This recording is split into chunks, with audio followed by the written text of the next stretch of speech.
안녕하세요. 크리스찬 독서실입니다.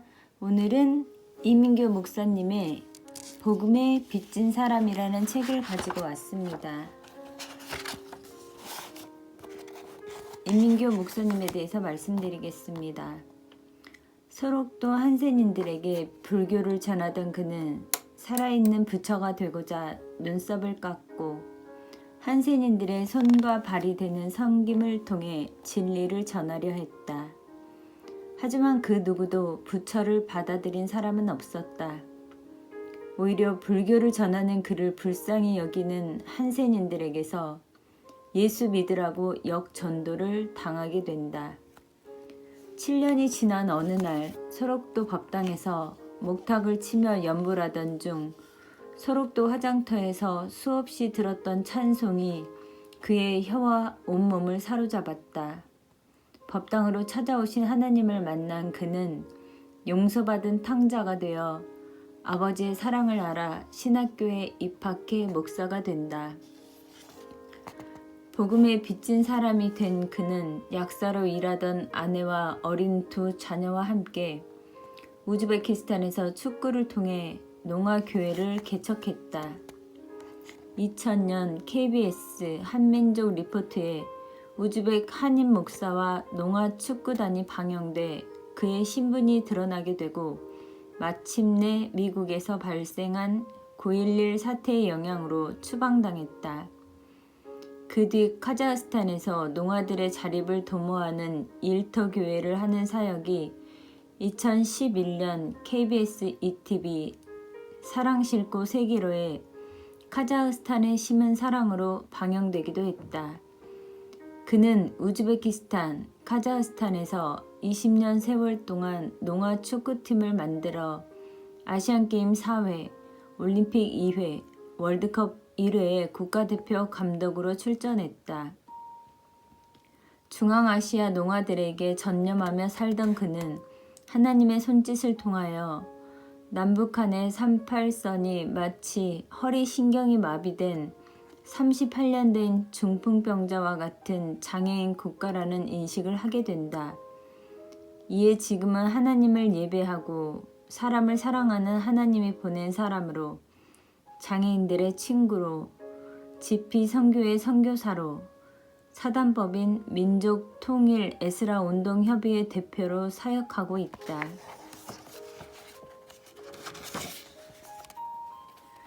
프롤로그 하나님의 첫사랑이 회복되기를. 나는 장애인 사역을 하면서 안식년을 맞이한다는 것이 왠지 미안한 마음이 들어 쉼없이 달려오기만 했다. 그러던 중 아내의 건강에 이상 신호가 왔다. 지난 겨울 아내에게 마비 증상이 온 후로 몸 상태가 나아지지 않는다. 그렇다고 죽을 각오를 하고 선교하러 갔는데 바로 한국에 복귀할 수는 없었다.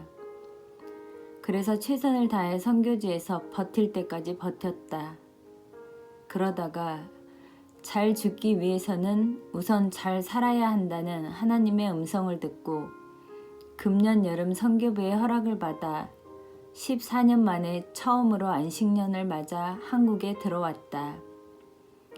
현재 바닥난 몸 상태를 충전하면서 위로부터 공급해 주시는 은혜로 하루하루를 살고 있다.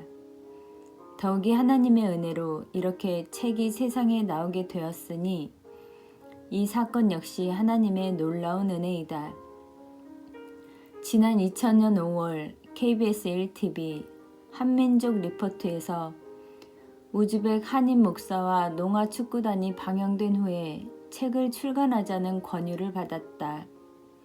그리고 최근에는 모 방송국으로부터 서울 G20 정상회의를 준비하는 과정에서 자랑스러운 한국인으로 취재를 했으면 좋겠다는 요청을 몇 차례 받았다. 나는 그때마다 거절할 수밖에 없었다. 그간 책에 대해서 여러 제안을 받았고 그때마다 거절한 이유 역시 하나님께서 마음을 주시지 않았기 때문이다.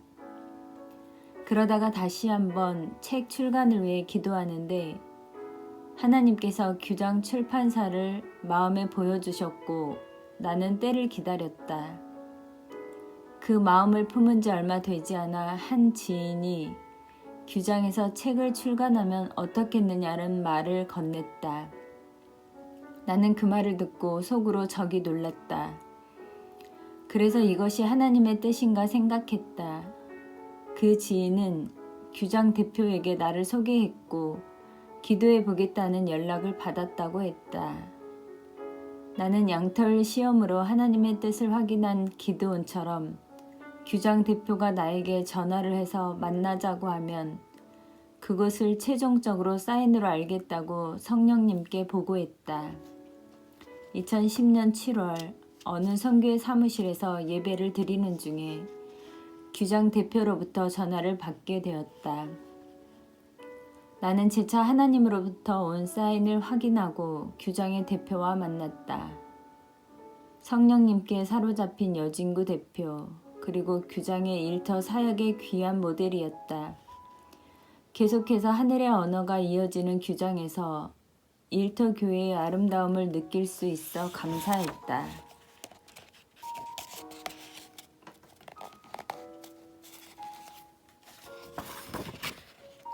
1부 약한 곳에 임하는 하나님의 은혜.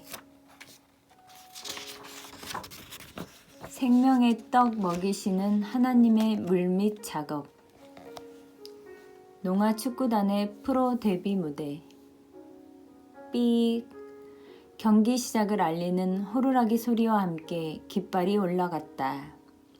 2000년 3월 21일 우즈베키스탄의 까라카무시 축구 경기장에서 타슈켄트 시장배 축구대회가 시작되었다. 양팀 모두 결코 물러설 수 없다는 결연한 의지를 보이며 경기는 초반부터 열전이었다. 그날따라 우즈베키스탄의 4개 국영 방송에서 경쟁하듯이 취재를 나왔다. 경기 시작 전부터 여러 대의 카메라와 기자들이 나를 둘러쌌다. 마이크에서도 부쩍 달아오른 취재 열기가 느껴졌다. 기자들이 나를 둘러싼 데에는 이유가 있었다. 내가 한국인이면서 우즈베키스탄의 2부 프로축구팀 세빈치의 감독이었기 때문이다. 게다가 그날 경기는 우리 축구팀의 프로리그 처녀 출전이었다. 사실 그 이유 말고도 또 다른 특별한 이유가 있었다. 우리 축구팀의 선수들은 전부 농아들이다. 선수 중에 듣는 것은 물론 제대로 말하는 선수가 한 명도 없다는 뜻이다. 그래서 선수들은 경기 중에도 마이볼 또는 패스와 같은 축구 경기에서 흔히 주고받는 말을 결코 할 수 없다. 잘해야 눈빛으로 뜻을 전하거나 수화로 소통할 뿐이다. 하지만 축구 실력만큼은 남부럽지 않다고 자부한다. 나는 마치 품 안에 자식을 키워 세상에 내놓는 아비의 심정이었다. 그동안 농아들끼리만 축구를 해왔다면 이날 처음으로 정상인들과 당당히 대결하는 날이기 때문이다. 우즈베키스탄에서도 처음 있는 일이라 방송국에서 그토록 관심을 보인 것이다. 그날 어떤 기자가 내게 이런 질문을 했다. 한국 사람이 우즈베키스탄까지 와서 그것도 농아들로 구성된 프로축구팀을 만들게 된 이유가 무엇입니까? 그 물음에 나는 이렇게 답했다.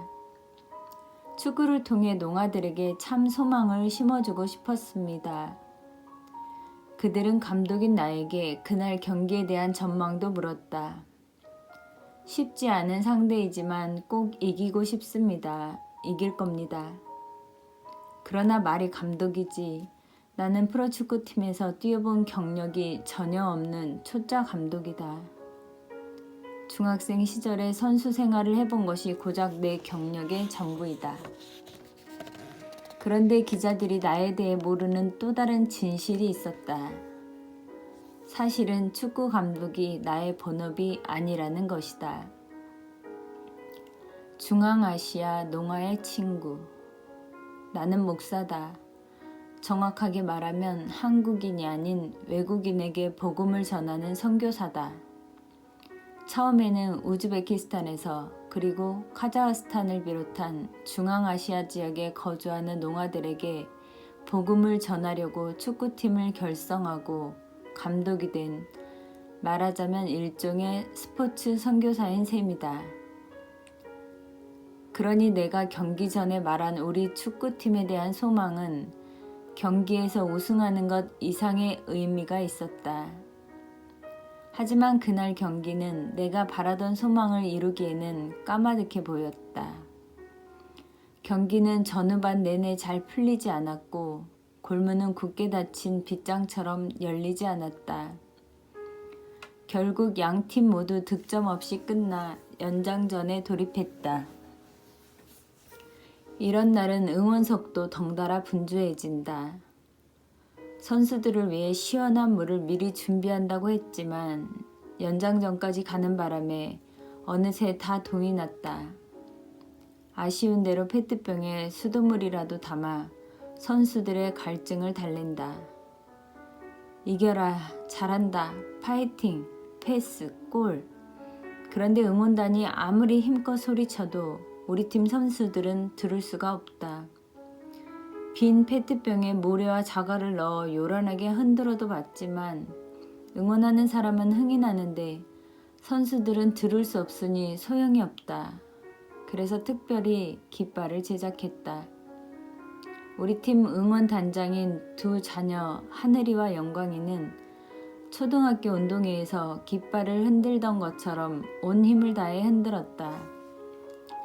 응원석에서 함께 응원하던 아내와 고려인 농아 축구 선수 마나스의 어머니의 아쉬워하는 소리가 관중석을 넘어 뇌 귓가까지 들려왔다. 마나스의 어머니는 농아인 아들 때문에 늘 마음을 졸이며 살아왔다. 그런 마나스가 나를 만나 축구를 시작하면서 의젓해지고 밝아졌다며 마나스의 어머니는 나를 볼 때마다 진심으로 고마워했다. 그래서인지 그녀의 응원은 전후반 내내 누구보다 열정적이었다. 다만 연장전에 들어서면서 조금 지쳤는지 응원 소리가 조금 주춤해지는가 싶더니 갑자기 마나스의 어머니가 운동장이 떠나가도록 소리를 질러댔다. 마나스가 골을 넣은 것이다. 응원단의 함성이 하늘을 찌를 듯했다. 내 눈이 관중석을 향했을 때 마나스의 어머니와 아내는 서로 부둥켜 안고 감격의 눈물을 흘리고 있었다. 그러나 기쁨도 잠시였다. 우리 팀이 반칙을 범하는 바람에 상대팀에게 페널티킥의 기회가 돌아갔다. 이번에는 우리 편 그물망이 출렁이며 골이 들어갔다. 그렇게 연장전마저 무승부로 끝이 났다. 이제 남은 건 승부차기뿐이다. 다시 호각 소리가 울렸다. 경기장 안은 팽팽한 긴장감이 감돌았다. 양팀 4명의 선수가 골을 찼는데 점수는 3대3, 또 동점까지 가고 말았다. 이제 마지막 한 선수만을 남겨두었다. 우리 팀 선수 홧김이 찰 차례다. 그런데 이게 웬일인가 아플싸 골대를 빗나갔다. 내 입가에도 아쉬운 탄성이 흘러나왔다. 만약 지더라도 서운한 표정만은 짓지 말자고 스스로 다짐했는데 기대한 만큼 밀려드는 아쉬움은 어쩔 도리가 없었다. 프로리그 첫 출전에 그만하면 잘 싸운 거라고 애써 표정을 가다듬고 선수들 등을 다독였다. 그러나 관중석에 있던 아내는 여전히 발을 동동 구르고 있었다. 이겼으면 했는데 정말 아깝다. 다음에는 더 잘할 수 있을 거예요. 힘내세요. 다음 날 경기에 뛰느라 수고한 선수들을 우리 집으로 초대했다. 우리 팀 선수들의 영양 상태는 별로 좋지 못한 편이라 영양 보충이 필수다. 게다가 이번 경기는 승부차기까지 갔으니 다른 날보다 더했을 것이다. 이날 메뉴는 우즈벡 사람들이 즐겨 먹는 사슬릭, 양고기를 꼬치에 끼워 먹는 음식이다. 우리는 푸짐한 음식을 앞에 두고 전날 경기에 대해 손짓으로 이야기하며 아쉬움을 달랬다. 하지만 나는 감독으로서 앞으로 어떻게 경기를 풀어가고 또 어떤 점을 보완해야 할지 진지하게 말했다. 바라기는 선수들이 좀 더 악착같고 적극적으로 뛰어줬으면 했다. 사실 생각해보면 자신을 받아들이지 않는 세상에 대해 마음의 문을 굳게 닫았던 농아들이 이렇게 열심히 뛰고 있다는 것 자체가 기적이라고 할 수 있다. 내가 농아들을 처음 만났을 때만 해도 그들은 마음을 쉽게 열지 않았다. 아무리 다가서려 해도 소용이 없었다. 하지만 축구를 통해 조금씩 마음을 열더니 이제는 그들의 몸과 마음이 많이 건강해졌다. 자신만의 어두운 터널에서 빠져나와 삶의 한가운데로 어깨를 펴고 당당히 걸어 나온 것이다.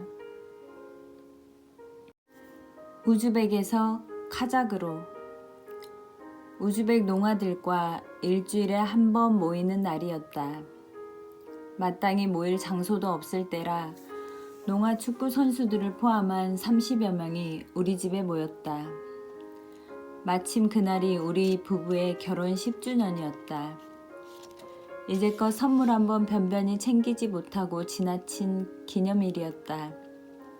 그 사실을 안 농아들이 갑자기 카펫을 펼치더니 우리 부부에게 달려들어 헝가리를 해주었다.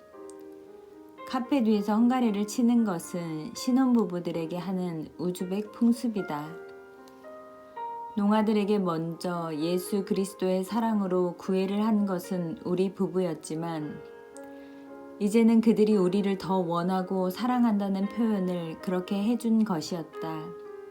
순간 코끝이 찡해졌다. 한국에서도 제대로 보낸 적이 없는 결혼 기념일을 농아들 덕분에 근사하게 보내는 호사를 누렸다. 우즈벡에서 보낸 그날의 결혼 기념일을 우리 부부는 결코 잊지 못한다. 그러나 이제는 더 이상 우즈베키스탄에서 그런 기쁨을 맛볼 수 없다. 얼마 후 전 세계를 공황에 빠뜨린 9.11 사태가 일어났고 복잡한 국제사회의 인간관계 속에서 우리 가족이 추방을 당했기 때문이다. 그 뒤에도 복잡한 현지 사정으로 한 번 더 추방을 경험했다. 두 번의 추방 후 한국에 돌아온 나는 한동안 시리에 빠졌다. 그러나 하나님의 위로와 인도하심으로 나의 사역지는 옆 나라 카자흐스탄으로 옮겨졌다. 카자흐에서도 농아 축구팀을 결성해 농아인 아시안게임과 올림픽에도 출전하는 등 축구 사역은 더 활기를 띠었고 사역의 폭도 넓어졌다.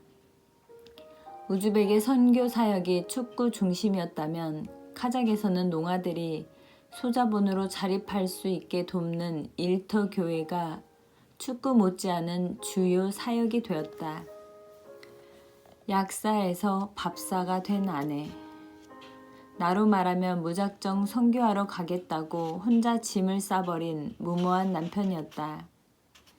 한국에서 약사를 하던 아내는 7년 넘게 어렵게 일군 약국을 정리하고 어린 두 자녀와 함께 중앙아시아로 왔다.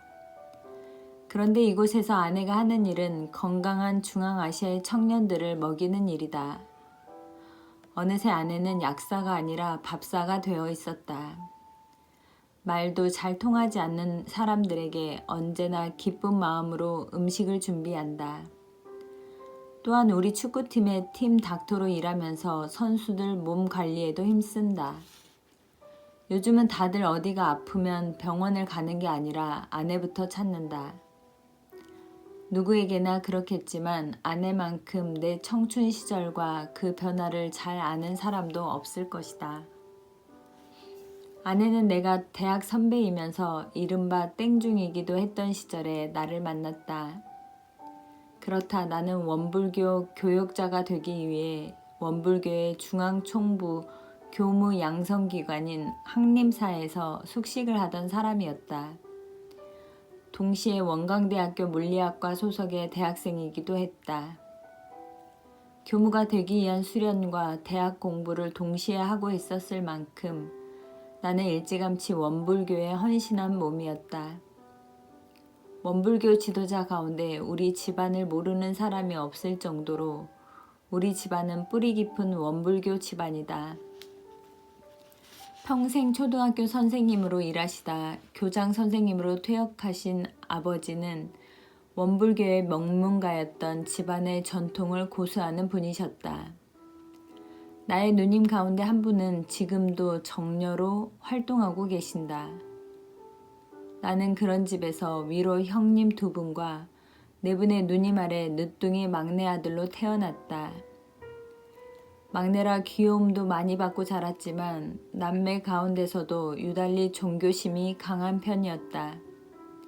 특히 가난한 이웃이나 장애인에 대한 관심이 남달랐다.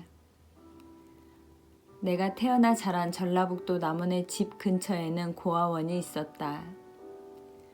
그 때문인지 젖을 떼고 말을 하기 시작하면서 엄마 아빠라는 말보다 고아원이라는 말을 더 많이 했다고 한다. 고아원 원장이 되는 게 꿈일 정도였다. 아무래도 좀 별난 구석이 많았다. 그래서인지 집안에서는 물론이고 주변에서도 당연히 내가 원불교 교무가 될 거라고 기대했다. 그런 내가 목사가 되고 선교사까지 될 줄 그 누가 알았으랴. 오직 하나님만 알고 계시는 일이었다. 살면서 꼭 가봐야 할 곳.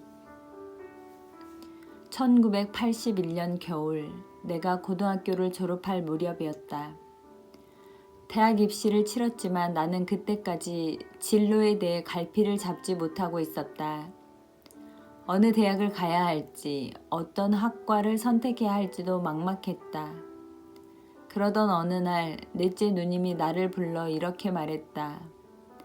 늘 흰 저고리에 검정 치마를 입고 다니던 원불교의 정려가 된 바로 그 누님이었다. 민규야, 너는 고민이 참 많은 것 같아. 사람이 살면서 꼭 가봐야 할 곳이 2군데 있는데 거기에 가보면 네 인생의 문제를 해결할 수도 있지 않을까? 누님은 잠옷 진지하게 말했다. 꼭 가봐야 할 곳이라는 말이 마음을 울렸다. 그게 어딘데? 소록도와 화장터야. 소록도는 옛날 사람들이 문둥이라고 멸시해온 한센병 환자들이 모여 사는 곳이지. 그리고 화장터에 가서 죽은 사람의 시신이 한 줌의 재로 변해가는 것을 한번 봐야 해. 화장터는 내가 살던 남원 근처에도 있어서 나중에라도 갈 수 있을 것 같았다. 그래서 누님 말대로 소록도부터 가보기로 했다. 거리의 크리스마스 분위기가 물씬 풍기던 어느 날 나는 소록도로 가는 배에 몸을 실었다. 소록도는 전라남도 고흥에 있는 섬이다. 섬 모양이 어린 사슴 한 마리가 앞다리를 길게 뻗고 누운 모습 같다고 해서 소록도라고 한다. 섬 전체가 병원으로 관리되는 특별한 곳으로 이른바 나병 환자, 요즘 말로 한센병에 걸린 사람들이 모여 살아온 섬이다. 세상 사람들이 다 버린 한센병 환자. 그 병에 걸리면 피부가 썩고 신경도 마비되어 뜨거운지 아픈지 감각도 없이 죽어간다는 무서운 병이다. 그런 병에 걸린 환자들을 일제시대 때 별도 수용하기 위해 조성에 현재까지 남아있는 것이 소록도이다. 지금은 고령의 환자들만 수백 명가량이 남아 명맥을 유지하고 있지만 소록도는 한때 수천 명의 환자가 군락을 이루고 살았을 만큼 규모가 컸다. 소록도로 가는 내내 어지러운 내 마음처럼 출렁이던 배가 육지에 닿자 나는 토해냈다. 소록도로 가는 내내 어지러운 내 마음처럼 출렁이던 배가 육지에 닿자 나를 토해냈다. 배를 타고 가는 시간은 잠시였으나 한센병 환자들을 보러 간다는 것 때문인지 내 속은 여전히 울렁거렸다. 소록도에 들어갈 때는 우선 검문소를 통과해야 했다. 검문소를 지나니 이번에는 철조망이다. 두 번째 검문소인 셈이다. 그때만 해도 소록도를 1번지와 2번지로 나누어 관리해온 흔적이 남아있었다. 1번지에는 병원 직원들이나 일반인이 살아서 직원지대, 2번지에는 환자들이 살아서 병사지대라고 했다.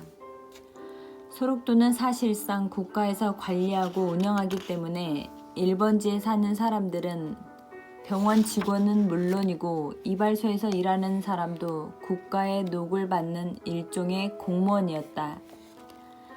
지금은 소록도 입구에서 왼쪽으로 가면 국립소록도병원과 중앙공원이 나오고 오른쪽으로 가면 한센병 환자들이 사는 마을이 나온다. 그래서 오른쪽 방향은 환자들의 사생활 보호를 위해 일반인의 출입이 제한되어 있다. 세상에 어려울 게 없는 사람. 1번지에 들어서자 생각지도 않게 원불교 법당이 눈에 띄었다. 가정집이라고 해도 될 정도로 규모가 작았다. 내가 원불교 교무님을 찾아가 내 소개를 하자 역시나 나름 유명한 우리 집안을 잘 알고 계셔서 흔쾌히 법당에서 지내게 해주셨다. 소록도에서 지낸 첫날 밤 교무님이 갓 20살도 되지 않은 내게 부처님의 삼난에 관한 불교의 법문을 설명해 주었다. 부처도 어렵다고 말했던 3가지에 대한 유명한 법문이다. 첫째, 사람으로 태어나는 것이 어렵다. 둘째, 사람으로 태어났지만 건강하게 태어나는 것이 어렵다. 셋째, 부처를 만나는 것이 어렵다. 그 얘기를 듣는 순간 퍼뜩 이런 생각이 들었다. 아, 부처님이 어렵다고 하는 것을 나는 다 했구나. 그렇다, 나는 사람으로 태어났고 건강했고 부처도 알고 있었다. 어린 마음에 깨달음의 경지에 이르렀다는 부처조차 어렵다고 한 것을 나는 다 했으니 세상에 어려울 게 뭐가 있을까 하는 생각이 들었다.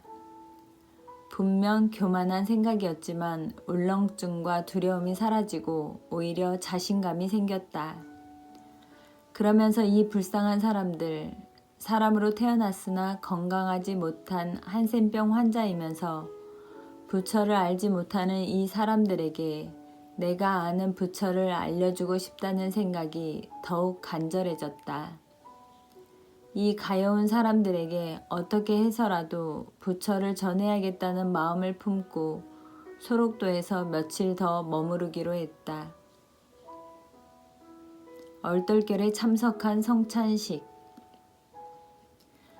다음날 소록도에서 크리스마스 이브 아침을 맞았다. 원불교 법당을 찾아오는 이는 하나 없고 사람들은 다 교회로 가는 것 같았다. 그런데 소록도 병원의 간호사가 크리스마스 행사에 간다면서 나에게도 함께 가자고 했다. 그곳에 한센병 환자들이 모여 있다고 했다. 내가 그러겠다고 대답을 하고 따라 나서는데 교무님이 나를 붙들고 한 가지 당부를 하셨다. 이번지에 가는 건 좋은데 한센병 환자 바로 앞에서는 침을 뱉지 마라. 침을 뱉고 싶어도 안 보는 데 가서 살짝 뱉으렴. 당시에는 사람들이 한센병 환자를 보면 징그럽고 퀴퀴한 냄새도 나서 그 앞에서 무례하게 침을 많이 뱉었다고 한다. 위생 문제라기보다 사실은 기분이 나빠서였다. 나는 예의를 지키겠다고 다짐을 하고 이번지로 향했다. 그날 간 곳은 뜻밖에도 가톨릭 성당이었다. 난생 처음 성당이란 곳에 가본 것이다. 교회 문턱도 밟아본 적 없던 나는 어리둥절했다. 그때는 교회와 성당의 차이도 몰랐을 때였다. 나는 신부님이 미사를 집전하는 안에서 가급적 멀리 떨어진 입구 쪽에 자리를 잡고 앉았다. 한센병 환자들이 그렇게 많이 모여 있는 것을 처음 보았다. 그런데 미사 중에 한센병 환자들이 갑자기 일어서더니 신부님을 향해 줄지어 서는 게 아닌가. 그 앞에서 입을 벌리고 있으면 신부님이 입속에 무언가를 하나씩 넣어주셨다. 나는 호기심이 일어 자리에서 일어나 그 대열에 합류했다. 사실 나는 한센병 환자에게 약을 나눠주는 것인 줄 알았다. 그것을 받아 먹으면 혹시 한센병으로부터 보호가 되지 않을까 하는 순진한 기대감이 있었기 때문이다. 처음에는 나 역시 한센병 환자들이 두려웠다. 그래서 처음 소록도로 들어가는 배 안에서도 울렁증을 느꼈던 것 같다. 내가 소록도에 간다고 했을 때 아버지는 나에게 신신당부를 하셨다. 당시만 해도 사람들이 나병에 무지한 탓에 균이 공기로도 옮는다는 오해가 여전했다. 그러니 한센병 환자 앞에서는 숨도 크게 쉬지 말라고 하셨다. 또한 모기에 물리면 전염이 되니까 보는 족족 잡으라고도 하셨다.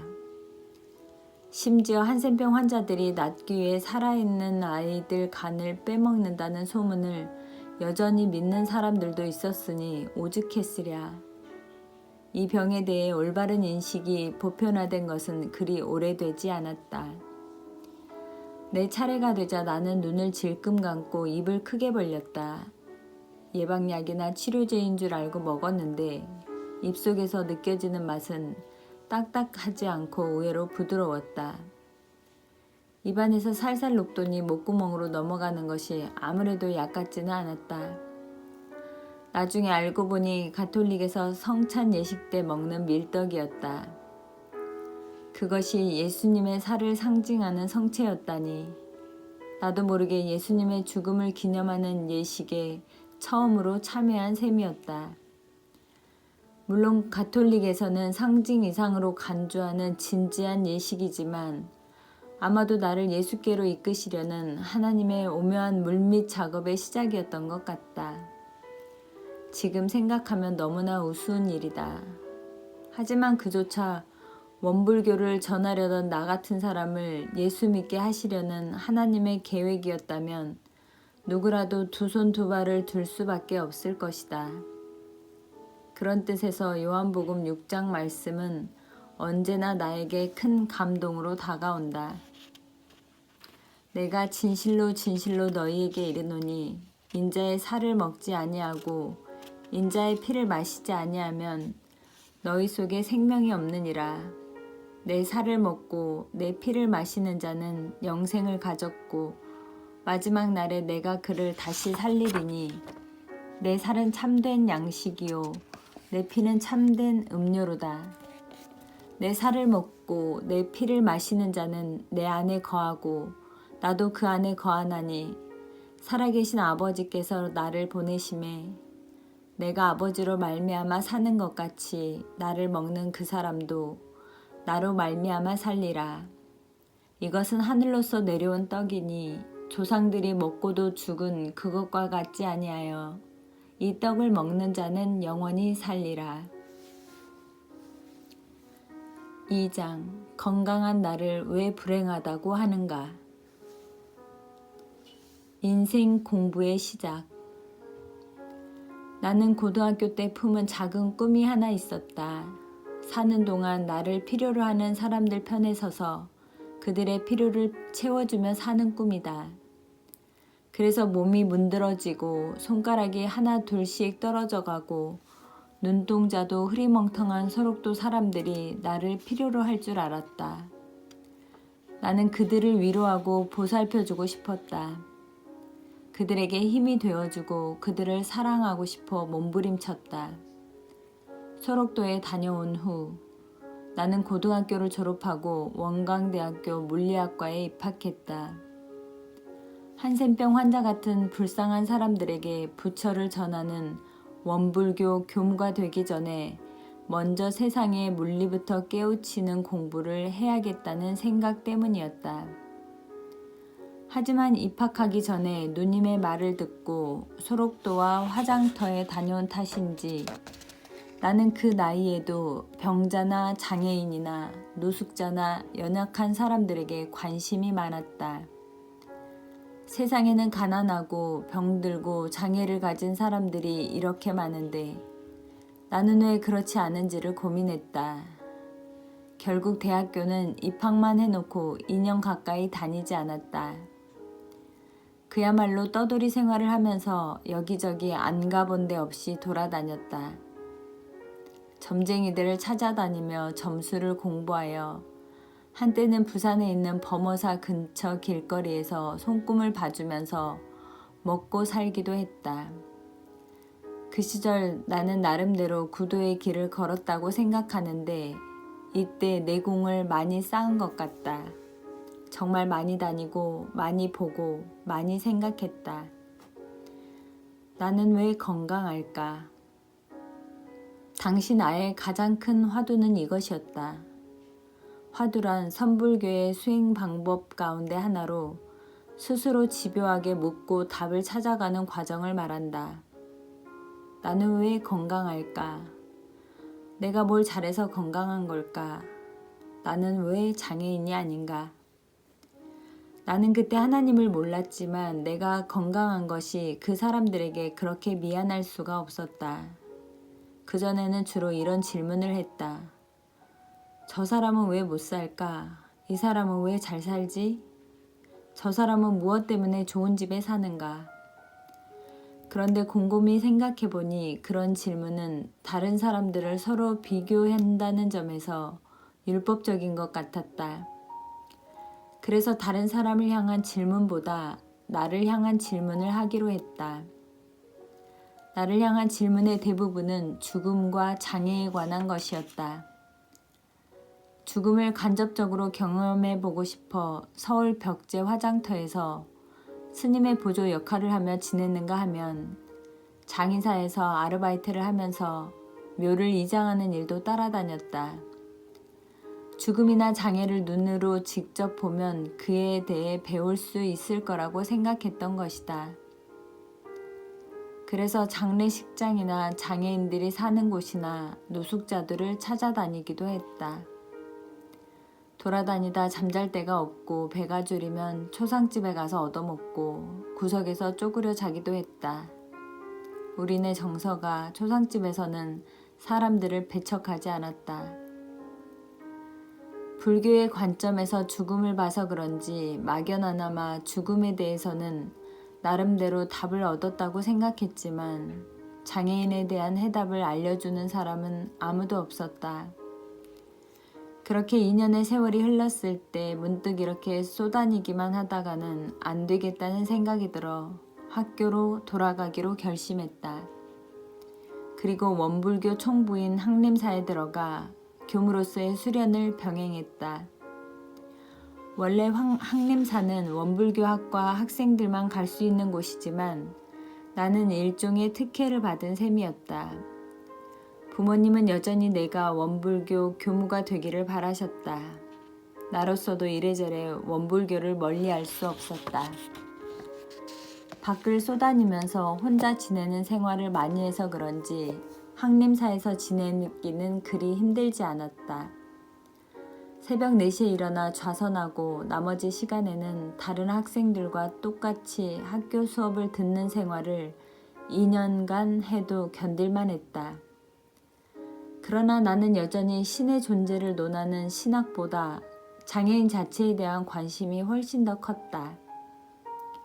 집안의 뜻과 어느 정도 내 의지에 따라 원불교 공부를 시작했지만 원불교 공부에만 몰두할 수가 없었다. 나는 점점 더 가난한 자와 소록도의 한센병 환자 같은 이들에게 몰두하게 되었다. 원광대학교에서 가까운 이리역에는 행려자들이 많았다.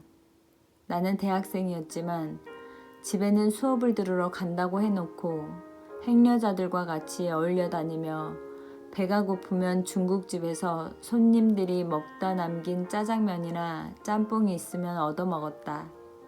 또한 행려자들 사이에 가마니를 깔고 같이 생활하기도 했다. 집이 가난해서 그런 고생을 한 것이 아니라 단지 그 사람들과 같은 생활을 해보고 싶은 마음뿐이었다. 그때는 꼭 나만 행복한 것 같았다. 이 사람들의 삶은 도대체 왜 이럴까? 나는 왜 부모가 있어 편안한가? 내가 무슨 자격이 있다고? 손짓 언어에 매혹되다. 그렇게 남다른 대학 시절을 보내던 어느 날 길을 가다가 우연히 말 못하는 사람을 보았다. 태어나 처음으로 수화를 하는 사람, 즉 농아를 본 것이다. 이 세상에 말을 못하고 듣지도 못하는 사람들이 있다는 사실을 새삼 깨닫게 되었다. 순간 이런 생각이 섬광처럼 스쳐 지나갔다. 맞다, 내가 농아들을 돕기 위해서는 수화부터 배워야겠구나. 시각장애인이나 지체장애인을 돕기 위해서는 마음만 먹으면 누구나 한 번쯤 그들을 도울 수 있다. 내가 돕고 싶을 때 언제라도 대화를 나누고 그들의 필요를 채워줄 수 있는 것이다. 그런데 농아는 그들의 언어인 수화를 모르면 도무지 도울 방법이 없다. 이 사실이 나에게 큰 의미로 다가왔다. 농아를 만난 것이 내 일생의 사명을 받은 것처럼 그날 이후 수화에 빠져들었다. 수화를 배울 만한 곳을 찾아보니 한국 농아인 협회라는 단체가 있었다. 마침 강가에 있던 전북 농아복지협회를 찾아가 협회의 통역자 중 한 분이었던 최연숙 선생님을 만났다. 가족이 모두 농아인 집에서 유일하게 말을 할 줄 아는 분이셨다. 이분이 나의 수화 선생님이다. 나는 농아들을 도우려면 말하는 사람들이 수화를 배워야 한다는 메시지를 가슴에 새기고 열심히 수화를 배웠다. 그리고 어렵게 배운 수화를 나만 알고 있는 것이 아니라 많은 사람들에게 전해야겠다고 마음먹었다. 그래서 대학교 3학년 때 원광대학교에 처음으로 손짓 사랑회라는 수화 동아리를 만들었다. 캠퍼스 곳곳에 수화 동아리 회원을 모집한다는 내용의 플래카드와 포스터를 붙여 회원을 모집했다. 생각보다 학생들의 관심은 대단했다. 그렇게 모인 400명의 동아리 회원들에게 수화를 가르쳤다. 당시 수화 동아리는 생소한 것이었다. 캠퍼스 안에서 수화를 가르친 사람은 아마 내가 처음일 것이다.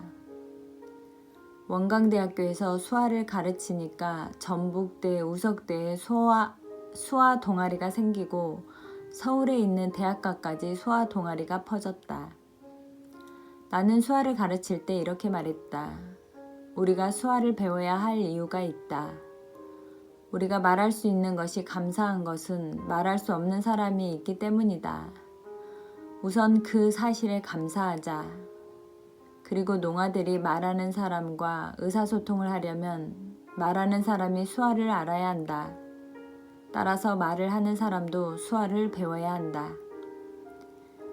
그때는 원불교 신앙의 기초에 우리가 건강한 육체를 가지고 있다는 사실에 감사하자는 생각뿐이었다. 그래서 나는 수화만 가르치지 않았다. 먼저 우리 몸에 장애가 없다는 사실에 감사하도록 가르쳤다. 이를테면 수화를 배운 지 3개월 된 학생들을 모아 익산에서 군산까지 밤새 걸어서 다녀오는 훈련을 시켰다. 그것은 이 세상에 다리가 없는 사람이 있다는 것을 생각하고 건강한 다리가 있는 내 육체에 감사하자는 뜻에서 시행한 체험 행사였다. 어느 날은 시각장애인의 고통을 체험하자는 뜻에서 두 눈을 가리고 하루 동안 지내보게끔 했다. 눈을 가린 학생들이 전봇대에 부딪히고 계단에서 넘어지기도 했다. 예수를 믿지 않았을 때였지만 갑자기 시력을 잃고 예수님을 만난 안요한 목사의 일대기를 그린 영화 낮은 대로 임하소서를 보고 깊은 감명을 받았다. 주인공이 예수님을 만나고 목사가 되었다는 이야기에는 관심이 없었지만 시각장애인이 되어 겪은 육체의 고통에는 관심이 갔다. 이렇듯 나는 육체에 감사하는 생활을 하자는데 큰 관심을 가졌다. 심지어 80년대 초 정치적인 민주화 운동의 소용돌이 가운데 데모를 하는 학생들을 향해서도 너희들이 몸 건강하고 배부르니까 데모하는 것 아니냐라는 말을 하기도 했다. 사실 나는 정치적인 일에는 별다른 관심이 없었다. 장애인과 가난한 사람들을 보면 그저 마음이 아팠을 뿐이다. 내가 말을 하고 건강하다는 사실 자체가 미안하고 감사한 일이었다. 원불교인의 기독교 방송 출연. 소록도의 시각장애인이면서 한센병 환자였던 이응수 집사라는 분이 계셨다. 지금은 돌아가셨는데 내가 예수 믿고 나서 나에게 개인적으로 성경을 많이 가르쳐 주신 분이기도 하다. 시각장애인이었는데도 창세기부터 계시록까지 성경을 줄줄 꿰셨고 몇 장 몇 절 말하면 바로 암송을 하는 분이셨다. 찬송가도 거의 외워 부르시곤 했다. 나는 하도 신기해서 아니 할아버지는 어떻게 성경을 다 아세요? 하고 물었다. 그랬더니 간호사에게 읽어달라고 하고 그걸 반복해서 외웠다고 하셨다. 그분은 소록도 하모니카 합주단의 책임자이기도 했다. 한센병 환자들을 모아 하모니카 합주단을 만들어 소록도를 찾아오신 분들에게 찬양 연주를 들려주셨다. 기독교인이 아니었어도 그분들의 연주를 듣고 있으면 나도 모르게 감동이 밀려왔다. 내가 대학교 4학년 때 소록도에 계신 하모니카 합주단을 육지에 초청하기로 마음을 먹었다. 육지에 가는 것이 꿈이라는 그분들의 꿈을 들어드리고 싶었다. 나는 전주 시내에 있는 학교 실내 체육관을 섭외하고 공연 준비를 했다. 포스터도 만들어 곳곳에 붙였다. 그분들이 머물 숙소가 필요해 소록도에서 만난 적이 있는 전주에 있는 모 교회 목사님에게 부탁을 했다. 그런데 그 교회에서 한센병에 옮는다고 허락을 해주지 않았다. 아직 인식이 많이 달라지지 않았을 때라 그럴 법도 했지만 이해하지 못한 나는 그 교회를 향해 욕도 했다. 사실 그 일은 나 혼자서 한 것이 아니라 수화 동아리에서 주최한 일이었다. 우리는 작은 성냥갑을 10,000개 정도 만들어 시내버스에 무작정 올라타 100원, 200원에 성냥갑을 팔아 후원금을 모았다. 그런데 이리 기독교 방송에서 이 소식을 듣고 나에게 간증을 요청해 왔다. 왜 이런 일을 하게 되었는지 나와서 말해보라는 것이었다. 놀랍게도 그때는 내가 예수를 믿기도 전이었다. 그러나 소록도 하모니카 합주단을 초청하는 과정은 순탄치 않았다. 당시 대통령 유세 기관과 맞물려 군중 집회를 허락하지 않아 결국은 성사되지 못했다. 그 대신 나는 이응수 집사님과 소록도에 있는 7개 교회를 전부 개척하신 김두용 목사님과 함께 방송에서 간증했다. 행사는 무산되었지만 예수도 믿지 않는 독실한 원불교 신자가 기독교 방송에서 간증하는 일은 아마 처음 있는 일이었을 것이다. 내가 왜 불쌍한가? 나는 대학에 가서도 소록도를 결코 잊지 못했다. 늘 가슴 한구석 깊이 그리움이 자리 잡고 있었다. 그래서 시간이 날 때마다 소록도를 찾아가 한두 달씩 머물렀다. 나는 그렇게 그들에게 내가 믿는 부처를 전하고 싶었다. 내가 처음으로 직접 나서서 원불교를 전해보겠다고 마음먹은 날이었다. 나는 부둣가에 가서 서서 소록도로 들어오는 배를 기다렸다. 그때 배에서 내리는 3사람이 눈에 들어왔다.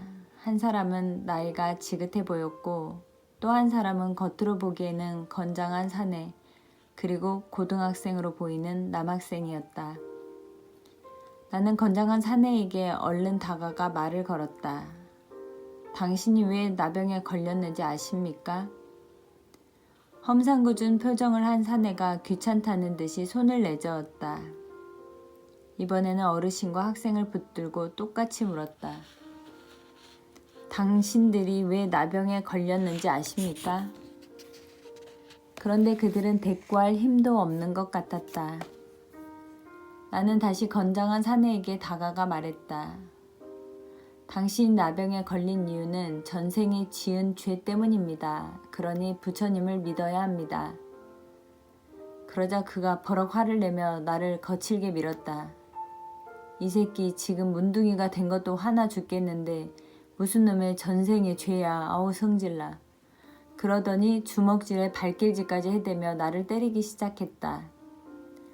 한센병에 걸려 소록도에 온 사람에게 전생에 지은 죄 때문에 그런 거라고 말했으니 지금 생각해보면 맞을 만도 했다. 참 많이 맞았다. 그런데 몸이 아프다기보다 마음이 더 아팠다. 나중에 성경을 보니 사도 바울도 예수 때문에 여러 번 매를 맞았다는 것을 알게 되었다.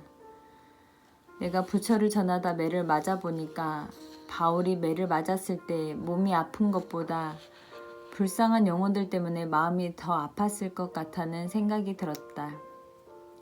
그래서 바울이 육신의 아픔도 이겨낼 수 있지 않았을까 하는 생각도 해보았다. 물론 그때의 나는 부처를 전하고 싶었다. 내 육체적인 아픔보다 부처를 모르는 중생을 바라보는 안타까움이 더 컸다. 특히 한센병 환자를 보면 너무 안타까웠다. 부처의 법과 진리를 몰라 다음 생에도 한센병 환자로 태어난다고 생각하면 견딜 수가 없었다. 그런 생각 때문에 나는 수시로 소록도를 드나들었다. 특히 다른 날은 몰라도 설이나 추석 같은 명절에는 꼭 소록도를 찾아갔다. 나에게는 명절에 부모님을 찾아갈 다른 형제들이 많이 있었지만 소록도에 계신 분들을 찾아오는 자녀들은 드물었다. 언제나 그게 마음에 걸렸다. 설에 적절하실 어르신들을 찾아가 큰 절로 세배를 올리기도 하고 길게 늘어진 가래떡을 같이 썰어 먹기도 했다. 한센병에 걸린 분들에게는 떡을 써는 일도 쉬운 일이 아니었다. 문드러진 손에 천으로 칼자루를 묶은 다음에야 겨우 떡을 썰 수 있었다. 나는 그분들에게 세배를 하고 떡을 썰어주면서도 속으로는 이런 생각을 했다. 할머니 자식들은 예수 믿는다고 하면서도 아무도 안 오죠? 저는 왔어요. 제가 저라고 떡도 썰어 드릴게요. 어떻게 해서든 그들에게 잘 보여 부처를 전하려는 속셈이었다. 그런데 아무리 애를 써도 소록도의 어르신들은 내가 전하는 부처를 쉽사리 받아들이지 않았다. 그들은 나의 인간적인 사랑만 받아들이고 오히려 내가 더 불쌍한 사람이라고 말했다. 나는 결국 따지듯 반문했다. 병에 걸린 할아버지 할머니가 불쌍하지 건강한 내가 왜 불쌍하다는 거예요. 그러면 의뢰 이런 답이 돌아왔다. 나는 예수 믿어서 행복하지만 학생은 예수 안 믿잖아. 그러니까 학생이 더 불쌍하지. 나는 왜 문둥이가 아닐까? 예수 믿는다는 게 뭔지는 모르겠지만 그래도 한센병 환자인데 행복하다는 게 말이 되는가? 나는 마음대로 육지에 나갈 수 있고 부모님도 계시고 친척들도 마음껏 만날 수 있다. 그러니 내가 더 행복한 게 당연하지 않은가? 나로서는 그들이 도무지 이해되지 않았다. 나는 그런 소리를 들으면 들을수록 더욱더 열심히 그분들을 섬겼다. 그리고 내 열심은 점점 극으로 치달았다. 나는 당시 김동리의 소설 등신불에 심취해 있었다. 주인공 만적 스님의 이복 남매가 한센병에 걸렸는데 그들을 구하기 위해 만적 스님이 자기 몸을 불태워 부처님께 공양하자 이복 남매 한센병이 낫는다는 이야기다. 나는 그 책을 읽고 소록도 법당에 앉아 왼쪽 팔에 불자를 볼펜으로 그리고 면도칼로 그은 다음 향불로 지졌다. 내 한 몸 바쳐서 한센병 환자 한 명이라도 부처님을 믿었으면 좋겠다는 생각을 한 것이다. 그런데 아무리 애를 써도 소용이 없자 이런 생각까지 들었다. 아, 이분들이 내가 건강하니까 내 말을 못 알아듣는구나. 그래서 내 진심을 몰라주는 거야. 내가 한센병 환자가 되면 내 진심을 알아주지 않을까? 나는 내가 그들과 같은 한센병 환자가 된다면 내 말을 들어줄 거라 믿었다. 나는 한센병 환자가 되고 싶은 마음에 눈썹부터 밀었다. 한센병에 걸렸을 때 처음 나타나는 변화는 눈썹이 빠지는 것이다. 나는 눈썹을 밀고 나서 한센병 환자들을 만나러 갔다. 이제 그들이 내 마음도 알아주고 나를 동정해 주리라 기대했다. 제가 건강하니까 제 말을 못 알아들으시는 거죠? 그렇다면 저도 문둥이가 될게요. 보세요, 저도 눈썹이 없잖아요. 그러니 제발 붙여 믿으세요.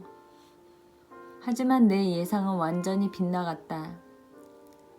쯔쯔, 젊은 사람이 왜 저럴까? 그러지 말고 예수 믿어. 그래도 나는 그 말을 흘려듣고 눈썹을 2번이나 더 밀었다. 눈썹은 한 번 밀면 6개월이 지나야 겨우 제 모습을 찾는다. 그 방법도 통하지 않자 이번에는 그들의 침을 핥아 먹어보았다. 침에 나병군이 가장 많다는 것을 들었기 때문이다. 하지만 나병에 걸리는 것도 마음먹은 대로 되는 일이 아니었다. 결국 나중에는 이런 탄식이 절로 나왔다. 나는 왜 문둥이가 아닐까? 부처를 전하려는 내 모든 공로는 결국 헛된 것으로 끝나고 마는가? 내가 그들 앞에서 애를 쓰면 쓸수록 그들은 나를 더 안쓰럽게 쳐다보기만 했다. 내가 무슨 말을 하고 무슨 짓을 해도 아랑곳하지 않고 이런 말만 되풀이했다. 그러지 말고 예수님 믿어. 예수 믿으면 행복할 텐데. 그럼 예수 믿고 이 땅에서도 행복하게 살아야지. 예수 믿고 천국도 가야 하고. 그분들은 예수라는 분을 정말 사모하는 것 같았다. 내가 부처를 전하려는 열심 그 이상이었다. 나는 정상인의 몸으로 그들에게 부처를 전했지만 그들은 병자의 몸으로 나에게 예수를 전하니 그것을 어떻게 비교할 수 있겠는가? 예수 믿으면 행복하다는데 돌이켜보면 그때 나의 무수한 노력들이 철저한 휴머니즘이었다는 생각이 든다. 내가 문둥이가 아닌 것이 너무 미안해서 그들과 같은 병에 걸려서라도 부처님을 믿게 하고 싶었기 때문이다. 그런데 내가 예수를 믿고 보니 예수님을 믿지 못하게 막는 원수는 다름 아닌 인간의 휴머니즘이라는 사실을 알게 되었다. 예수 없는 인간의 열심이 예수를 믿지 못하도록 가로막는 가장 큰 적인 것이다. 하나님께서는 우리가 하나님만 의지하기를 원하신다. 그런데 우리는 우리의 인간적인 열심, 곧 내 의를 더 드러내려고 한다. 이른바 종교적인 열심이다. 사실 예수를 믿는다는 사람들 중에도 행위 중심과 자기 방법으로 종교 생활을 하려는 종교인들이 많다. 예수를 믿는다고 하지만 예수는 사라지고 사람의 열심이 그 중심을 차지하는 것이다. 즉 믿음으로 신앙생활을 하는 것이 아니라 행위로 신앙생활을 한다. 나 역시 종교인으로서 그런 열심을 냈던 것 같다. 그러나 기독교인도 그 속에 진정한 예수가 없으면 하나의 휴머니즘으로 끝날 위험이 있다. 물론 우리는 가난하고 소외된 사람들을 종교적인 이유로 열심히 구제하고 도울 수 있지만 이런 것들은 예수 없이 내 의지로 하는 것일 수 있다.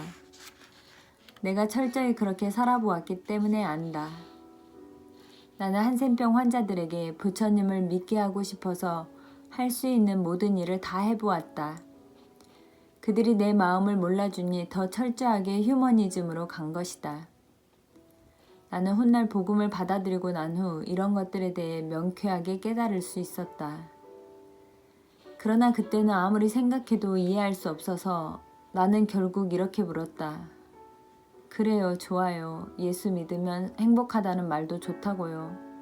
그런데 솔직히 한센병 환자가 예수 믿어서 행복하다는 말은 도무지 이해가 안 되거든요. 그게 어떻게 행복한 거예요? 할아버지와 할머니들은 빙그레 웃으며 이렇게 답하셨다. 그건 우리는 영원히 살기 때문이지.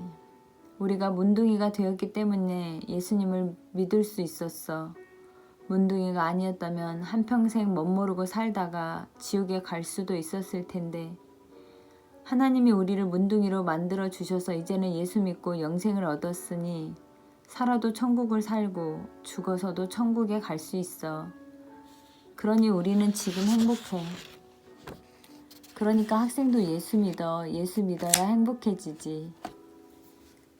전생에 당신들이 지은 죄로 인해 이 생에 문둥이라는 과업을 받았다는 부처님의 법문을 설법하는 내 입술이 점점 다치기 시작했다. 그리고 내 속에 이런 화두가 새롭게 생겨나기 시작했다. 나를 더 불쌍히 여기는 그들의 배짱은 도대체 무엇인가? 예수 믿으면 행복하다는데 그 예수는 도대체 누구란 말인가? 감사합니다.